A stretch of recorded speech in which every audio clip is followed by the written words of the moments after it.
Pemerintah Kecamatan Rumpin, Kabupaten Bogor menggelar syukuran gedung kantor kecamatan yang baru rampung dibangun.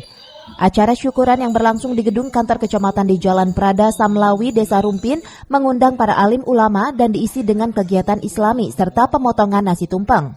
Camat Rumpin Ade Zulfahmi mengatakan acara syukuran ini merupakan rasa syukur dan diharapkan dengan dibangunnya gedung baru bisa memberikan kenyamanan untuk para pegawainya dan bisa memberikan pelayanan yang lebih baik kepada masyarakat. Tokoh agama Kecamatan Rumpin, Kiai Haji Athohillar juga menyambut antusias dengan dibangunnya gedung baru kantor kecamatan ini agar bisa terawat dan dijaga.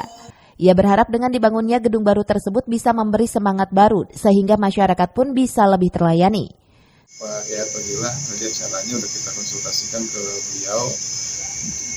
Jadi perwujudannya itu kita hadiah zikir, ya, tahlilan, kemudian marhabah, bersambutan-sambutan, pembacaan kalam ilahi, lalu diakhiri dengan tausiah, itu doa.